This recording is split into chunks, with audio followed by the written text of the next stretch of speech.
Bismillah, Assalamualaikum warahmatullahi wabarakatuh. Teman-teman, selamat datang di utara bagian Al-Madinah Al-Munawwarah.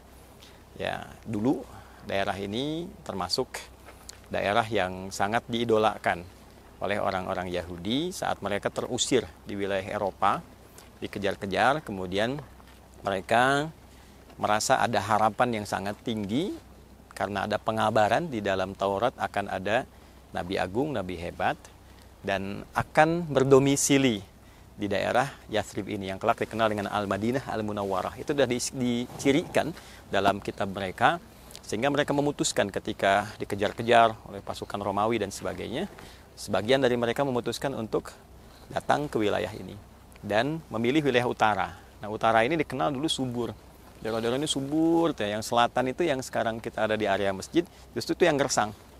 Nah, inilah ya, satu sisi kita mesti akui ya dalam hal ini jeli melihat peluang gitu, potensi untuk membaca setiap peluang menjadi bisnis itu tinggi, termasuk bacaan-bacaan geografis dan sebagainya. Tapi sisi lain juga, nah ada hal-hal yang selalu dinegosiasikan, termasuk dengan Tuhan tuh, dengan Allah selalu seperti itu gitu. Pengen selalu nyaman, di tempat manapun pengen nyaman. Itu karakteristik Yahudi. Ya, nanti hal yang lain kita bisa lebih detailkan. Singkatnya, mereka menghuni daerah ini sampai membentuk koloni. Nanti ada beberapa koloni yang besar, termasuk nanti ada Bani Nadir, ada Bani Quraidah. Nah, Bani Nadir itu termasuk turunannya, fans beratnya ada namanya Nabhan bin At-Tay. Nabhan bin At-Tay ini orang berpengaruh, orang punya, orang kaya, perlente juga gitu kan, tampilannya luar biasa, terus punya anak. Nama anaknya ini Ka'ab ya bin Al-Ashraf di antara turunannya. Nah, Ka'ab ini ketika kemudian tumbuh dewasa menjadi orang terpandang, orang hebat, dan sempurna segala fisiknya. Jadi orangnya ganteng, perawakannya sangat ideal. Kalau pakai parfum, parfum yang terbagus, termewah di zamannya. Orangnya kaya dan disukai semua kalangan-kalangan berada, termasuk gadis-gadis dan sebagainya. Nah, sehingga ia mendapat pengaruh yang sangat luar biasa, kemudian membangun wilayahnya yang sangat luas, sampai bikin benteng. Nah, inilah benteng-benteng peninggalannya. Di era-era itu, sampai ke belakang sini. Itu mungkin ada tambahan sedikit-sedikit ya di kekinian, tapi yang bawahnya itu yang aslinya. Seperti inilah. Ini dipagar supaya situsnya juga terjaga, ya tidak banyak hal-hal yang tidak diinginkan. Jadi ini, daerah ini, benteng ini tuh tembus luar biasa, terus ke belakangnya itu kebun-kebun kurma yang terbaik di daerahnya. Di daerah utara itu kebun yang paling bagus, yang tumbuhnya subur, tatanannya bagus, termasuk kan yang punya kebun kurma itu yang orang paling kaya.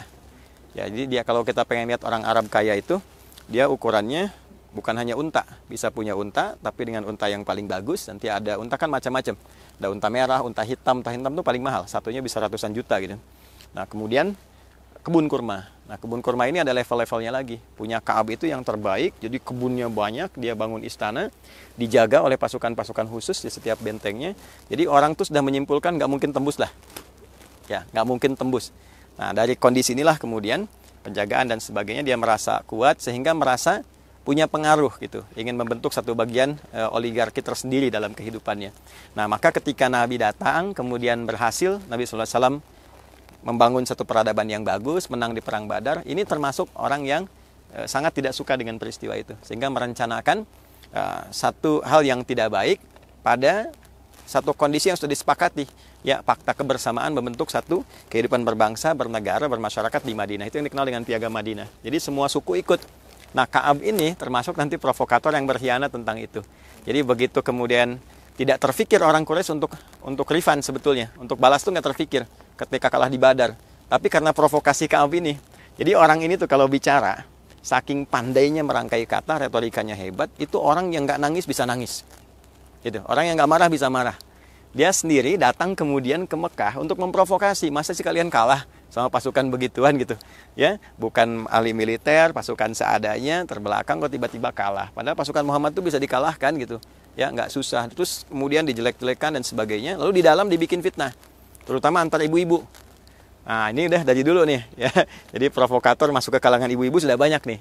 Ya, supaya terganggu. Jadi kalau ibu-ibunya terganggu, kan pasti masuk ke rumah tangganya. Semuanya. Ini kerjaannya Ka'ab bin Al-Ashraf. Maka dari itu dia merasa aman karena merasa punya pengaruh, karena sudah mengganggu stabilitas, hukum berlaku. Ya, kan di antara yang disepakati dari keyakinannya apa hukum diturunkan. Misal umat Islam pakai hukum Islam, Yahudi pakai hukum Yahudi, Kristen pakai hukum Kristen. Disatukan, dibuat piagam namanya Piagam Madinah. Harus saling bantu, jangan melemahkan, jangan memecah belah, urusan agamanya masing-masing. Terus kalau ada pelanggaran dikembalikan ke ketentuan agamanya masing-masing. Nah, di ketentuan agamanya itu termasuk di hukum negaranya, kalau ada yang pecah belah itu mesti dihukum. Kalau sudah pengkhianatan, itu harus dieksekusi. Maka diperintahkan oleh Nabi sebagai pemimpin tertinggi, ya karena sudah membuat resah dan sebagainya. Nah, ini harus diselesaikan masalahnya. Dan dia menantang gitu. Karena itu Nabi membentuk tim khusus dengan ahli intelijen dan sebagainya, kurang lebih ada 5 orang. Dipimpin Muhammad bin Maslamah. Ya, ada yang mengatakan Muhammad bin Salamah gitu ya. Nah, kemudian di antara itu, salah satu yang direkrut sebelum semuanya dikumpulkan, Nabi bilang begini, ini ada troublemaker, pemecah belah, bahaya bagi negara. Kemudian juga jadi agen ganda ke musuh. Ini bermasalah. Siapa yang mau kemudian menunaikan perintah ini ketika dilaksanakan jaminannya surga. Maka ini Muhammad bin Salamah ini orang pertama yang mengacungkan tangan, saya Nabi, saya Rasulullah. Padahal ini sahabatnya sendiri. Nah, ini poin. Kadang-kadang nanti ujiannya didapatkan.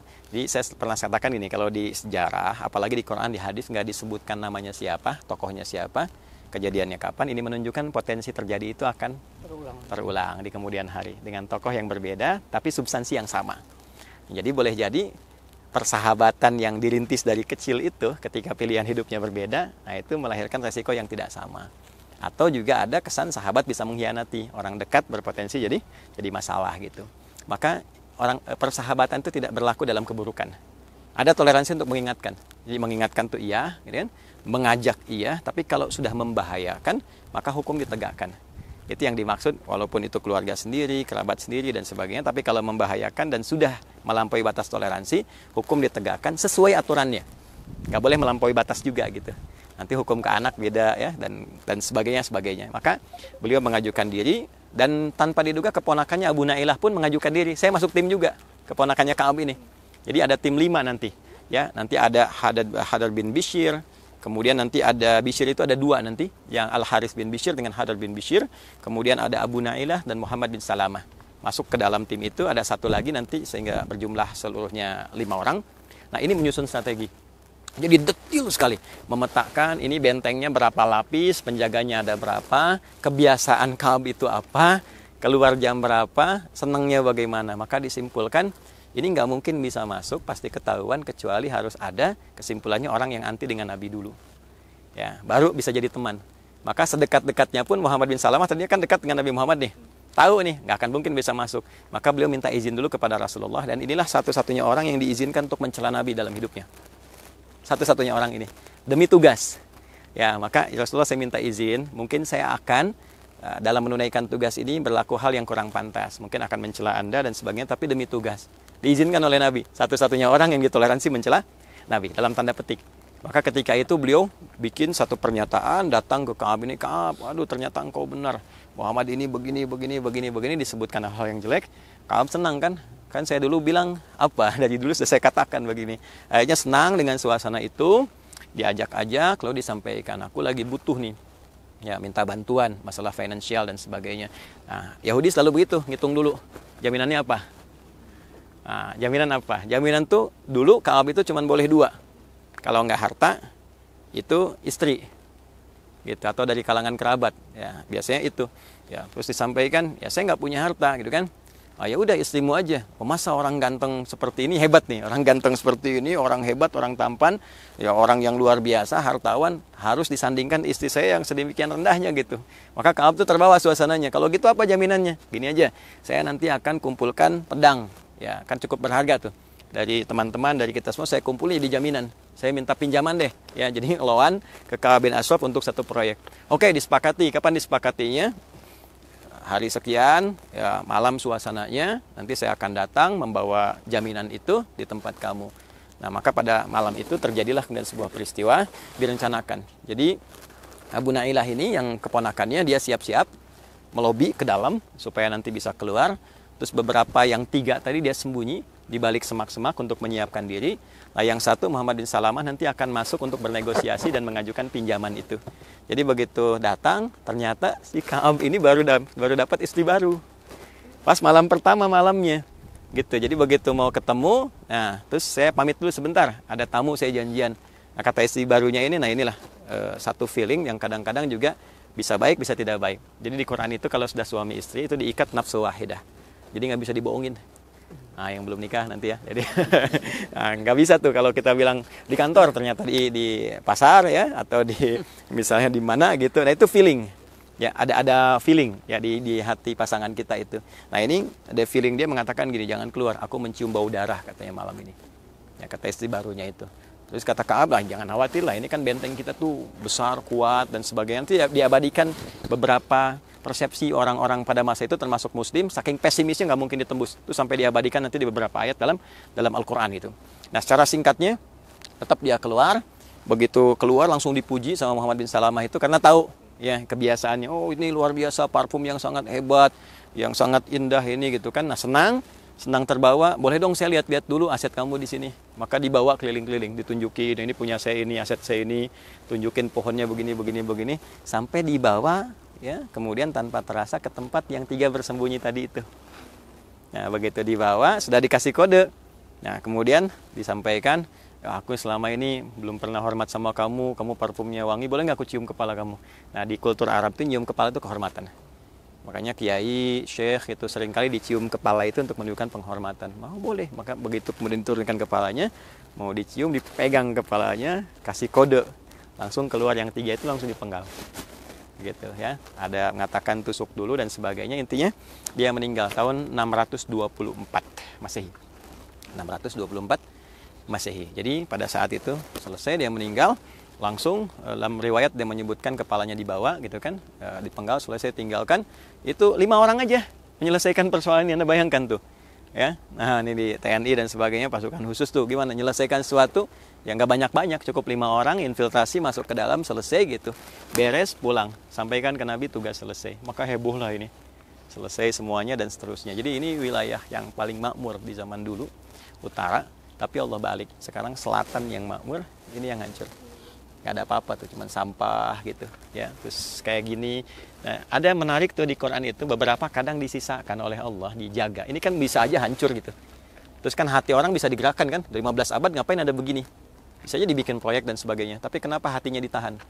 Untuk menunjukkan kepada kita pelajaran yang sangat penting gitu, bahwa mohon maaf, sehebat-hebatnya kita ketika diisi dengan keangkuhan ya, maka ujungnya hanya penyesalan, tidak ada yang disisakan. Kemudian juga mohon maaf, kedudukan, jabatan, harta, betapapun tingginya, kalau tidak ada iman tuh nggak ada nilainya. Itu. Dan lebih di atas itu kesombongan. Itu kaidah umum tuh. Apapun keyakinannya, apapun agamanya, kalau sudah sombong, merasa hebat sendiri, berbuat seonar, itu pasti akan jatuh. Ya, jadi kalau bangunan itu Ka'ab bin Ashraf, bentengnya ini, kalau manusia itu Firaun. Tuh, ya. Kalau hartanya itu Qarun. Makanya disebut harta karun. Jadi lengkap semua deh. Kalau kita telusuri satu-satu ada dengan karakteristiknya. Jadi harta karun. Karun kan nama sifat, bukan nama asli. Tadi kata qarah, kalau dalam bahasa lokal tuh yang banyak hartanya seperti punya benua. Makanya kalau orang kemana-mana itu cari harta siapa? Harta karun gitu kan. Nah, itu hartanya punya Qarun, kedudukan Firaun, muminya ada sampai sekarang. Kalau ini napak tilas, ya kita temukan benteng Ka'ab bin Ashraf, situs-situs yang seperti ini. Nanti ada lagi yang Pompei kan ada sekarang. Dilihatin satu-satu tuh. Ya. Nah, ini hal yang terbesar yang ingin kita sampaikan. Jadi dari wilayah Ka'ab bin Ashraf kita bisa ketahui, maksud saya kita mesti belajar lebih bagaimana spirit membangun dengan semua aspek pilihan kehidupan. Itu ternyata terkumpul di selatan sampai sekarang. Ya, dimulai dari doa, ketulusan, kemudian ketekunan, ketakwaan, sampai akhirnya persaudaraan. Itulah yang membentuk kesuksesan di semua aspek. Jadi kalau Anda lihat kan kita sudah cek yang punya aset, orang kaya beneran, level ketiga. Ya, satu kan kaya, 2 kaya banget, 3 kebangetan kayanya. Nah, ini yang ketiga nih, kebangetan kayanya, levelnya tinggi. Yang kedudukan ada, yang panglima ada, nggak pernah kalah dalam pertempuran, ahli militer Khalid bin Walid. Dipelajari strateginya sampai di luar negeri sampai sekarang. Jadi kurikulum di bagian pelajaran militer gitu. Semua aspek. Jadi kalau kita nanti balik ke selatan, ke Madinah, kita harus kembalikan kita ada di posisi apa. Nah, nanti dikeluarkan kurikulumnya. Nah, misal saya di militer nih, apa nih ayat-ayatnya, hadisnya apa, napak tilasnya di mana, telusuri satu-satu. Oke, saya di bisnis, apa nih? Siapa tokohnya, siapa orangnya? Bisnis itu ada karakternya lagi. Ada karakternya. Dari jualan toko yang sederhana, sampai ekspor impor, sampai ke mineral, sampai ke pertambangan ada. Gitu. Ya, jualan toko kan Abu Darda. Yang sekarang toko-toko waktu adzan tutup itu sanadnya Abu Darda. Pandai baca situasi, Pak. Oh, orang banyak ke masjid nih, buka toko. Tapi saatnya sholat gitu. Ditinggal tokonya. Nah, itu kebiasaan dari zaman Nabi. Dan punya putri sangat cantik yang kelak ditaksir sama seorang gubernur. Ditolak lamarannya.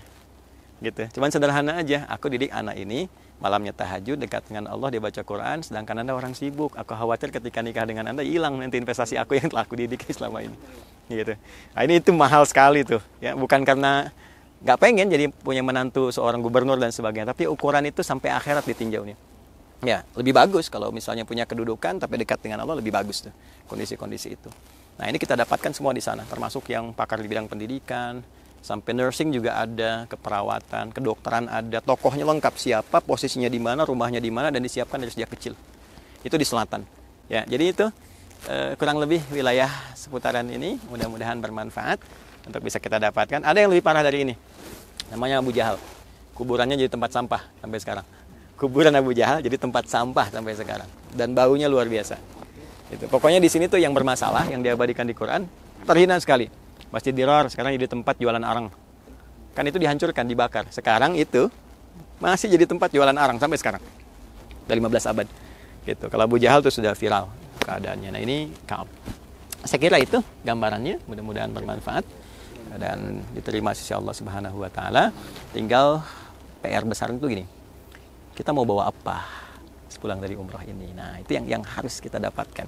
Jadi Madinah itu bukan sekedar kunjungan ziarah, tapi ada inspirasi dan kurikulum kehidupan. Nah, itu yang pandai-pandai kita baca. Kita di apa, pilih apa, bawa, kemudian rumuskan. Yang belum paham, didiskusikan. Nah, itulah fungsinya kita hadir di sini gitu. Dalam waktu yang sangat terbatas. Nanti spiritualitas ditingkatkan saat di Mekah, fase perjuangan awal. Nanti kita pelan-pelan juga ya, beberapa mungkin spot kita bisa jelaskan dari sejak di sana kan 40, sampai sini 10.000. Dan itu bertebaran, membuat peradaban yang berkemajuan di seluruh dunia. Gak ada orang satupun menapakkan kakinya kecuali tempat itu berubah secara drastis. Ya, kok bisa sampai ke Nusantara, ya, membentuk pulau-pulau, terus jejaringnya luar biasa. Kan dicek tuh, di kita saja sekitar 13.600 pulau itu. Gimana menghubungkan Jawa dengan Sumatera? Pakai komunikasi apa? Sampai ke timur gitu, Tidore, ya kan? Nah, dan seterusnya. Nah, itu kan sesuatu yang sangat luar biasa. Gimana pendidikannya sampai bisa melahirkan sosok dengan petualangan global dan visi yang universal. Assalamualaikum warahmatullahi wabarakatuh.